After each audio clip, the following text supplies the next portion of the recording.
back for another episode of the Bad Ideas podcast with Ken Babcock. Ken, welcome. Thanks, man. I've got a lot of bad ideas, so this is perfect. This is a perfect fit. Well, at least one good one. So, co-founder and CEO of Tango. What can you tell us about your baby? Yeah, one good one. That's all you really need. So we've been building Tango for about 5 years. My co-founders and I dropped out of Harvard Business School to start Tango during the pandemic. And the initial insight was really like everyone went remote, everyone went distributed, and they lost like this ability to mentor each other over like key processes, systems, software. And so we started Tango as a documentation tool. So something that would create documentation of your process in the flow of work, effectively sort of like watching over your shoulder while you do something, and then easily distributing that to the rest of your team, which struck a nerve. Grew the business, sort of bottoms up, product led on that product alone, obviously very horizontal, fits with a lot of teams. A lot of people feel that pain of documentation. And then, we sort of evolved the product. So played in the digital adoption space for a while. We basically turned our documentation into guided walkthroughs. And now we're doing some really cool stuff around automation. So creating automations, creating agentic workflows is as easy as using our documentation product. So it's been an awesome journey, man. Yeah, it's a fascinating concept. I think the theme of the show, Bad Ideas, is to hook everyone with the idea and then talk about why it's useless. But you guys tapped into something that's like so incredibly critical, but also so unsexy at the same time. Were there a lot of people trying to do the same thing when you dove into it? Or was it kind of like a mini? No, not initially. There were a lot of, look, here was the big thing at the time that we were trying to combat. Because we raised our seed round in the fall of 2020. And that, like, at that point, like Loom was everybody's darling. Everybody wanted to record a video of their screen. Because it's quick. But yeah, sort of, but like not really, right? Because there's like a showmanship element to it. And then like everyone on the other side of it was like, oh, thanks for the video, but now I have to watch you do this. So we tried to be like this, not an anti-Loom, but we were like, all right, Loom is the full game film. Like we're the highlight tape. So like if you're wanting to follow a process, like you probably want to go with Tango.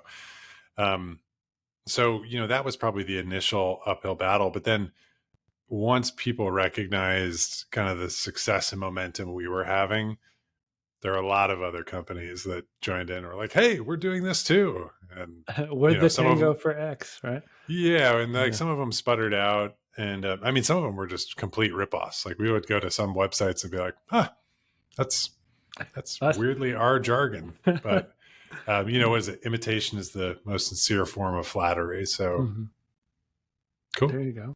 It's an awesome problem to solve. And I think, forgive me for using the term unsexy, but I have a personal aversion to documentation, and it's by far the most expensive mistake in all business. Because then you get married to people who can take advantage of you because everything is here and not someplace someone else can follow or improve on.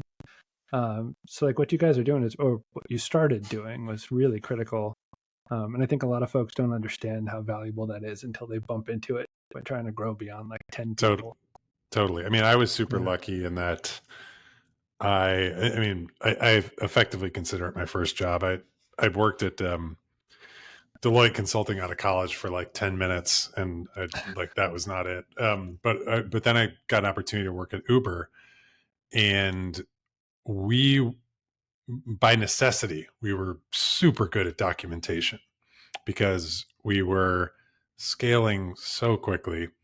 And the way Uber scaled was actually super decentralized. Like we'd open an office in a new market and we'd hire local talent and we would get them up to speed on the business. And so inherently the way we chose to run our launch operations was just like we needed to have a lot of documentation. We needed to have the playbook. We needed to show them all the systems. We needed to have the metrics. We needed to have everything ready to go so that, new employee number 1000 was just ready to run from day one. And so that was a really good crash course. And, sort of inspired some of the early thinking around what we were building. That's awesome. And then you see it at a company like Uber, and then you look at what everyone else is doing and say, hey, wait a minute, like maybe we can bridge the gap here. And that's where your idea came from. Yeah. And my co-founder, Brian, he had an idea that he called Twitch for work. The idea that you could just like tap into like what the best people are doing. Brian is so much better at making things sound sexier. I'm definitely in the unsexy camp, which is perfect for me in this business. But Brian makes things sound a lot better. But he had this idea, and we sort of like married the two, and out came Tango. Nailed it. And how big's the team now? We are 35, all remote, distributed. Started the company in the pandemic, so inertia just kept that going. Would you say, you don't have to answer this if you don't want to, but would you say that you guys are good at documentation at Tango internally? Yeah, I mean, I would. I mean, I don't think anyone can ever be like, yeah, right. I don't think anyone can ever be like perfect at documentation, because it's just hard. It's hard. But we are very good, and I think from the top down, like, I experience a couple bugs on a demo, like I know exactly where to go. I know exactly where to file those, how to file them, who to contact, like that stuff. And it's also more important when you have a remote team, because if you rely solely on like the virtual meeting touch points that people have to communicate information, you're fucked. Sorry, you're screwed. No, you could say that. We're not going to bleep it out. Yeah, because it's slower. I think that's the catch-22 of remote. Like, yes, you're flexible and you're not commuting, but your meeting times are different. Everything's decentralized. You don't have the same control. You can't like pop over a cubicle and tap somebody on the shoulder. So you guys are critical. All right. So you know your stuff. You've got a good idea under the belt. Actually, you're kind of batting 1,000, right? Have you founded another company, or is this number one? This is, well, yeah. I mean, I founded a company within an incubator that's still going, but I was only there for 6 months, and I was like, you know what, this is probably a good business, but I'm not a fit for it. If so I it's moved still on. going, that's still batting 1,000. That's well, not too bad. They made it keep going. I just had an idea. That's it. Hey. They took it. They ran with it. All right. Well, so we're very, very lucky to have you here, because we're now going to talk about a bad idea. Nice. And the mission, like we were talking about before the show, is to talk about something totally ridiculous with someone who's actually built something. And now everyone knows, like from Uber to Tango, you actually understand how to build something. And I think it's just invaluable to hear people like you talk about or talk through how they think or evaluate ideas, because I think a lot of folks get really hung up on the idea, and seeing people like you find potential in something ridiculous like opens the door to moving a little faster. So we'll look at this idea. We'll make fun of it for a little bit. All right. And then see if we can fix it. Sound good? Sounds good. Sounds good to me. All right. Fingers crossed it's not unsalvageable, which has happened once. All right. Our bad idea is CAPTCHA Chaos Consultant, a service that redesigns all website CAPTCHAs to be intentionally unsolvable. E.g., select all images of a cloud shaped like Abraham Lincoln's hat with no matching images. I don't know where to start. Interesting. Where are you getting these from, Nick? These are really, really bad ideas. I think crowdsourced, or like a Y Combinator batch. Yeah, or some Reddit. We do a lot of Reddit. Okay. I imagine someone was really angry at like CAPTCHA and thought that its intent was to be preventative, which I think it is sometimes. And they were like, screw it. I'm going to make a business for companies who really don't want anyone to log in, and came up with this.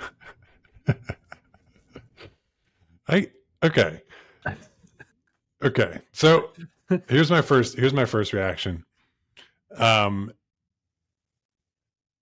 I kind of remember this from Uber. So like reCAPTCHA, which we're all used to, we've all become experts at identifying stoplights and crosswalks, which is an unintended side consequence of the internet. Yeah. That was data being sold to Google to develop their autonomous vehicle programs. No way. Yeah. That was a training system? Oh, yeah. Why do you think we were looking for crosswalks? That's ridiculous. And stoplights. That's such a bad idea. That's a bad idea. Well, it's a bad idea in the sense that, like, Jeez. It was sort of a Trojan horse, right? Like, we didn't know what we were doing. We didn't know how critical that crosswalk identification was going to be. I know. Jeez. So anyway, so pulling on that thread, maybe there's a data play here. Mm-hmm. Because if it's like, okay, we're going to serve you images that don't match the prompt in any way. See if you can figure it out. See if you can figure it out. Or like give us kind of like your next best. That's really interesting. And then like maybe the next best is relevant, but I still think this is probably a crappy idea. Good. Staying with the theme. Are you guys, forgive me, are you guys in the AI space or heading into the AI space at all? Yep. Is it generative or is it something linear? It's a combination. So we don't like outwardly market other than our domain name. We don't outwardly go like, AI, it's in your face. But we have a pretty structured data set from what people are doing, because our output is step-by-step workflows of your process. And so we have highly structured data around like what you're doing in the app. It's always anonymized. We never can identify people. We never store PII or anything like that. But in those moments where once you've created that workflow and you share it with somebody else and it takes over their screen, obviously UIs change, processes change, and sometimes the workflow breaks. So in those moments, we lean on like a fallback that our engineering team has created using generative AI to say like, how far have we gone down this path? What steps have been successful? What should have been the next step? And can we identify something on the screen that is the likely next step now that something has changed? It's like a suggestion. That's pretty cool. Yeah, it's more of I think we use it more for like ensuring that our product experience is consistent rather than having a unique native AI experience today. Yeah. Now, there's some stuff coming that will be pretty friggin' cool, but yeah. On the way. I'm wondering, so because you went down the data rabbit hole, and I didn't know that about Google, but I get the sense from the generative tools anyway, I get the sense that they're really good at producing a lot of stuff quickly, and that masks a ton of inaccuracy. Like one of my favorite pastimes is debating things with Grok, and like how quickly I can get Grok to totally change the position that it's arguing is nuts. And it's like the amount of information you have access to should totally crush me, but I can get you to pivot if I push on certain levers. Yeah. And I'm wondering if it's because the models, which are still largely in their infancy, aren't really good at distinguishing between things yet. Like they can't choose or do subtle evaluation. They can make binary decisions really fast and at scale and kind of mask it. Do you feel like that's kind of true? Yeah, I mean, it changes by the day, right? By the time this podcast comes out, maybe something will have been released. Yeah, I think that's fair. I mean, the response that you often get is a direct result of how comprehensive or thorough your prompt is. Mm-hmm. And so, yeah, if I tell you to like maybe embody this side of the argument and here's why you would believe that, it could probably convince itself that that's the right path. Um, but yeah, no, I totally see what you're saying. Well, so the nugget that I'm kind of pulling out of this bad idea and your Google revelation, um, and we talk a lot about virtual currency too, is there's a lot of value in information that's not like directly monetized, it's indirectly monetized, like Google search data, for example. Like Google's Yep. giving you search, so you have access to the internet, but they have access to you. And a lot of people think that that's a scary thing, but in reality, Yep. they're using it to show you more of the stuff that you're looking for in most cases, which I think is generally a good trade. Um, but this seems to be the idea that like you're pulling up where CAPTCHA, something that is expressly given for protection or protected access, is another data trade of something Yeah. potentially more directly valuable, like distinguishing crosswalks for Google, or maybe something a little deeper. Um, like for you guys, if so, here's the business idea. Here's an extension of the really bad business idea. If the CAPTCHA could be a process, and the person has to complete the process, so your algorithm can ingest that data and figure out like what seems to be on the right track, or test itself against those people. Yeah. Are we Yeah. inventing an advertising business? People are competitive. I like it. Ah. I think so. If we go back to, and I subscribe to like the jobs to be done framework. Um, so if we think about this bad business, what is the job to be done? Mm-hmm. Uh, you know, it's. I would say the job to be done for this, if you worked backwards from what this tool is, the job to be done is like prevent people from accessing, to prevent people from logging in. Whereas I think usually the job to be done for any of these types of, and I'm just drawing analogies to reCAPTCHA, but it's for verification that somebody's a human, somebody's who they say they are, Mm-hmm. and it's not a bot, trying to scrape data or brute force a login. Um, so if you compare it to that, this is a really bad idea because you're not letting anybody through, whether it's a bot or a human.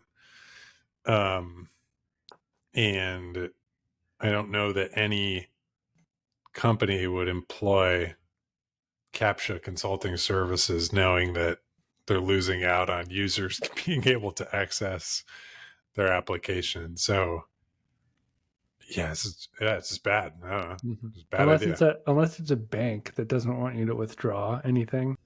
One of those like auto accounts when you apply to a company, they create an account to deposit into. And like, we'll use this CAPTCHA, so you can never log in, and you have to physically go someplace to withdraw. I was thinking, do you guys work with any financial institutions? Do you have any Yeah. like big financial clients? Do you guys do process for KYC? Um, a little bit. Yeah, a little bit. I'm just wondering. I'm thinking more along your verification thread. Um, those, it's annoying, but I think those are generally getting better. I think fintechs over the last 10 years, it's faster, it's more accurate. And if it's Yeah. good enough for them, like, why don't we have a solution like that for regular logins? Like, why do we have CAPTCHA for logins, and the Yeah. KYC is a little quicker? I mean, I log in with this MacBook. Hmm. I log into Stripe where we host all of our billing data for Tango with my fingerprint. So Good enough for them.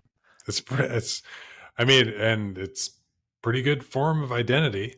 Rather unique. So hopefully nobody's listening to this and is like, oh great, all I have to do is cut Ken's index finger off and I get access. Steal their Stripe. Yeah. Um, access. I mean, you were talking about job to be done. I think a lot about the value, like the trade. So with you guys, it's so obvious. If I spend a little extra time documenting now, I save Yep. myself 90% frustration trying to teach someone else how to do this when the person who knows is gone.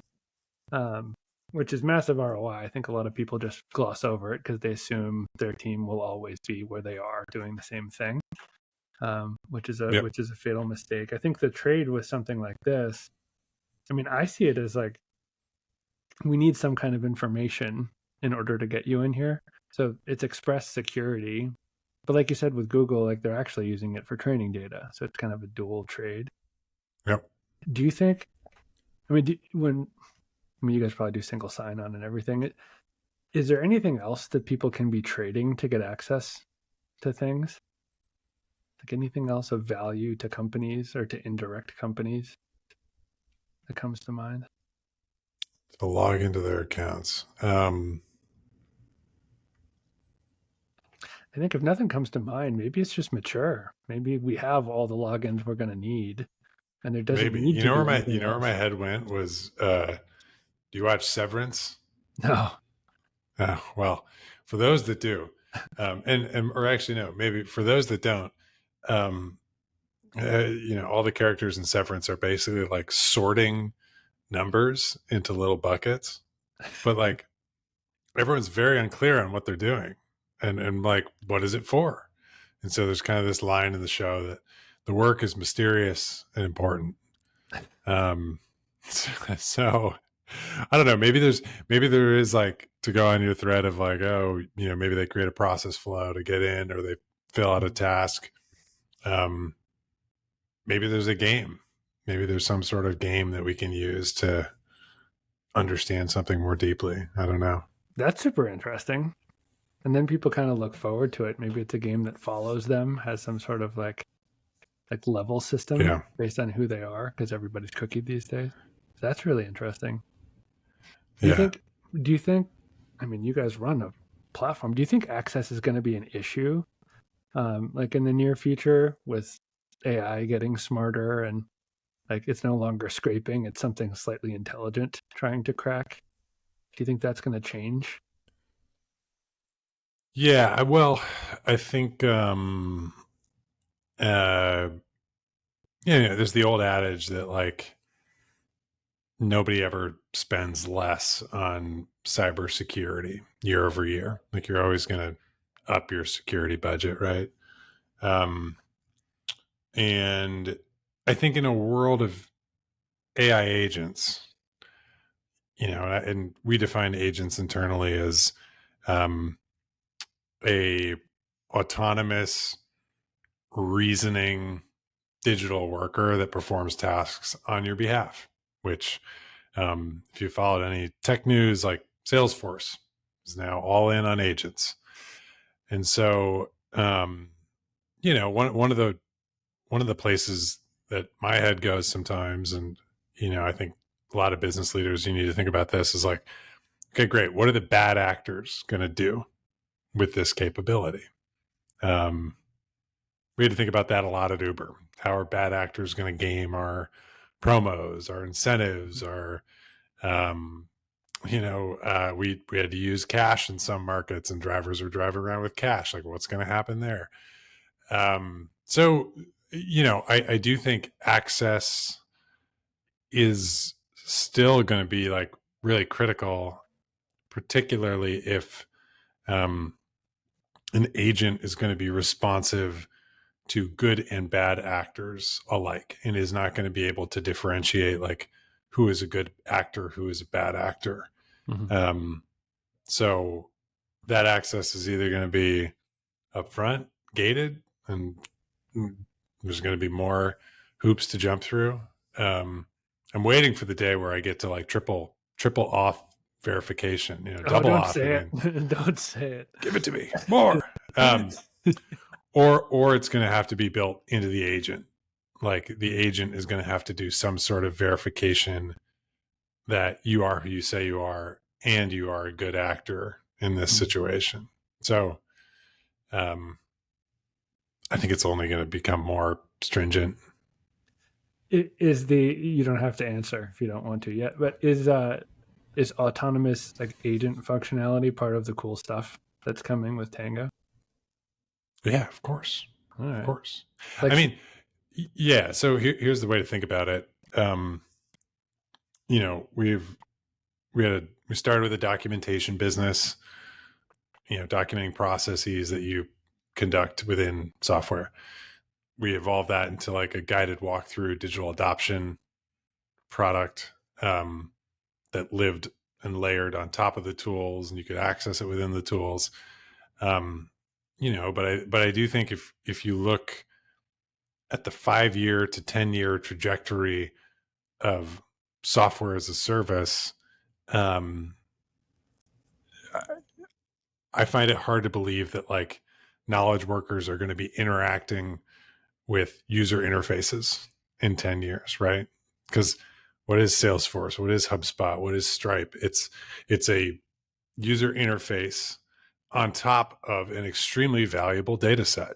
Mm-hmm. Um, and so, for us, if we're in the business of guiding people through user interfaces, but user interfaces are going to go away in 5 to 10 years, that's an existential crisis for us. And so it's not just like, oh, agents, like what a trend, like we got to jump on the trend, get on the bandwagon, it's going to be better for VC funding, it's going to be better for all these things. Like it's not that. It's like the underlying thing that we support is entirely confused right now, which is SaaS.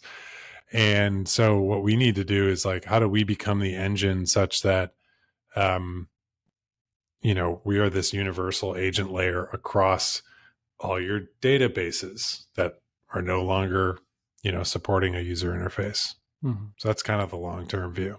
Is it going to have a process bias, or is it going to be everything? Like, what's the vision?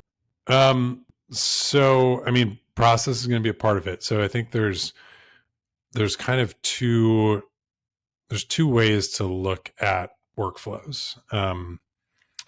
One is, sort of outcome based, like, hey, I want to do this. How do I get to this? Right. There's sort of an outcome, how do I submit my time card? That's the outcome that you want.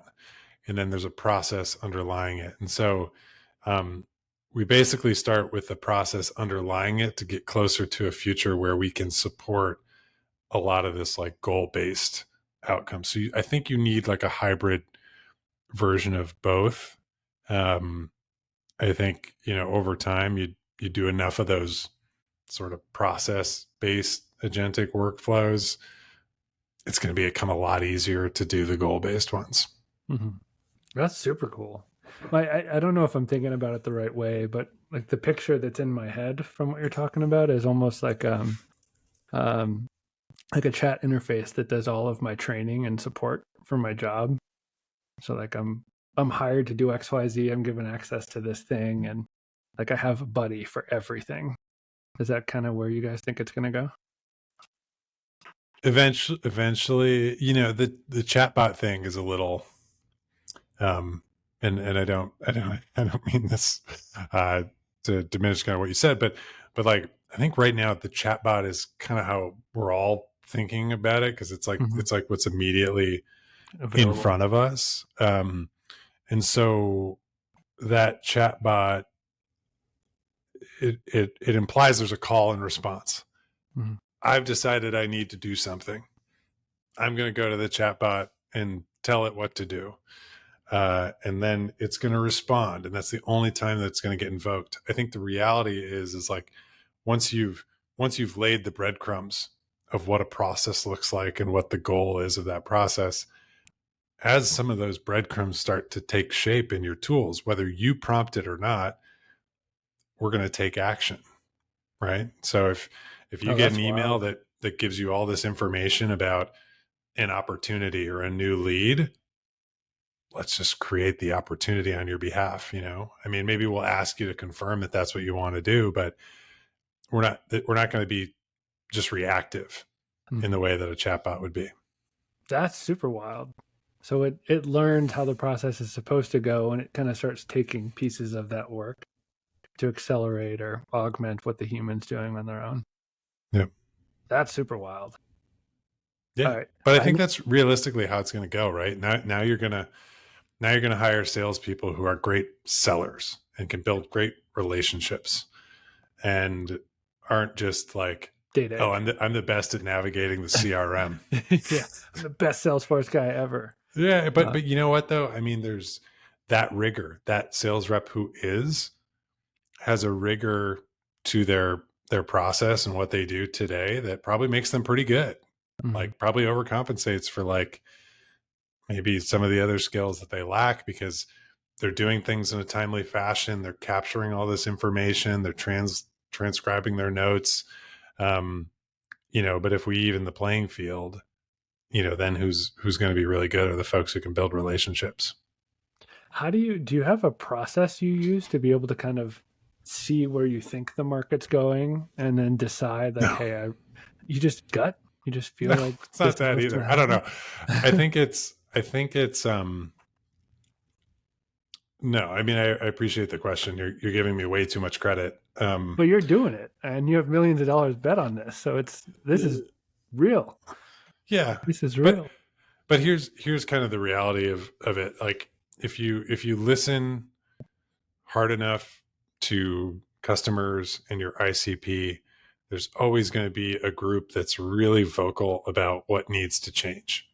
There's a majority of the group that's like gung ho company men and women who are just like, this is the way things are done. And I'm so happy with the way things are done. And like, it's easier to get distracted with that. But if you listen to the folks that are like, nah, like this ain't it. And there's a lot of cool stuff coming out. And there's like a lot of ways that we can think about or rethink kind of what we're doing. I think, I often say to the team that like inertia is the thing that can get in the way of progress, right? We always have this meeting.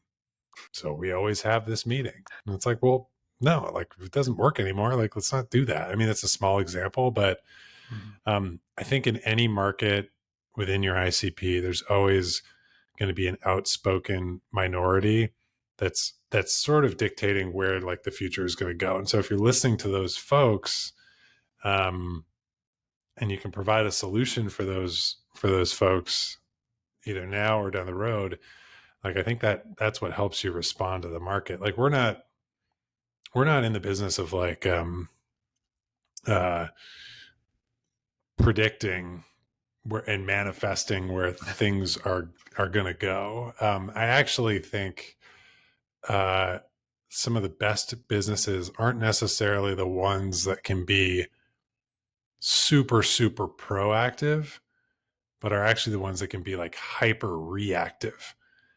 And I know, and I mean, it sounds sort of counterintuitive, but like, um, again, like that, the inertia gets in the way for so many companies. But if you're kind of seeing what's happening, you'd be like, great, boom, new learning, let's adapt, we'll do something different. That's being reactive. But the ones that are hyper reactive are going to be the ones that are going to be successful. You just gave us the best nugget in the history of this show. I think the reason we started Good. doing this was because people get so married to their idea, they commit to the idea and ignore the market. And like Yeah. you're talking about the recipe for responding to the market, you almost don't need an idea to do that. You find a market, listen to what they want, and try to find ways to help them. But what you're talking about, maintaining that focus on what they're saying in Yep. perpetuity, helps you keep going and keep growing. That's amazing. I'm so fired up right now. Um, so you think, with that high we just hit, we're still not salvaging this capture chaos consultant. Like this is I this mean, I think there's a way to salvage it. I mean, I liked your idea. I mean, maybe it's more of a feature than it is like a company all on its own. But um, and come back to the bad actors. Even man, we're coming full circle. We'll tie everything. Lots of callbacks here. Uh, if we have like known bad actors, maybe we serve this to them as um as a way to prevent them from taking more extreme measures to get access, right? If we're like, if they're like, man, why can't I solve this thing? I can usually solve this thing. Um, maybe that keeps them at bay for a little while. so it somehow has like an IP list of people who do bad stuff, and it Yeah, activates for those people. yeah, um, yeah. I mean, we had not to constantly call back to Uber, but it was a wild place. when we issued driver payments every week, we had payments on hold, because those names were associated with like domestic or international terrorists or like crime rings or something. And sometimes it wasn't those people. They just had the same name. I'm trying to think. I think it was OFAC, so the Office of Foreign Assets Control. They have like a list. Anyone who's issuing payments at like a large scale, OFAC can actually hold those payments if it's on a list. So maybe it's something similar to that. Maybe OFAC plays a role in this. They can sort of filibuster bad actors with our CAPTCHA consulting services. All right. So just a super high-end security feature that has some sort of government tie-in. Yeah. Okay. So it's a boring business, but it could scale really fast if you have like 2 customers. Yeah. Or kind of what I was alluding to earlier. Maybe there's value in knowing, like, if it's pick out all the clouds of Abraham Lincoln. Maybe it's not like maybe it's valuable to know what maybe could be like a secondary option for a cloud that looks like Abraham Lincoln. This is again going back to the data play. Like if we know what's like obviously a crosswalk or obviously a stoplight, sure, that can help. But like, what are the logical? What's like the next logical leap people take where they're like, well, I can't find Abe Lincoln, but like maybe those 3 could be close. Maybe there's value in that. And I don't know. It's like training data for these generative image companies, so they can see like associative relationships between images. There we go. Associative relationships. All right, nice. It's still pretty bad though. I think this is like well, no one's getting access to their account, so yeah, it's useless anyway, just for data collection. All right. Well, Ken, thank you so much for coming on and jamming with us. Thank you for the best quote we have in the history of the show. Let's go. I love that. How do people do you advise folks if people want to talk about their bad ideas directly? Do they contact you? Yeah, I mean, if they're really bad, we might cut it off. But yeah, no, I'm open to folks who want to reach out, learn more about Tango. If they have an idea they're working through, networking, whatever it is. So I'm Ken at tango.us. It's actually our old domain .us. Eventually Ken at tango.ai is going to work too, but you can use either of those. It'll find me. The original. All right. We'll publish it everywhere so you get lots of emails. Nice. Yes. That's what I need. Thank you so much for coming on and jamming on this. This was awesome. Thanks, Nick. Thanks for having me.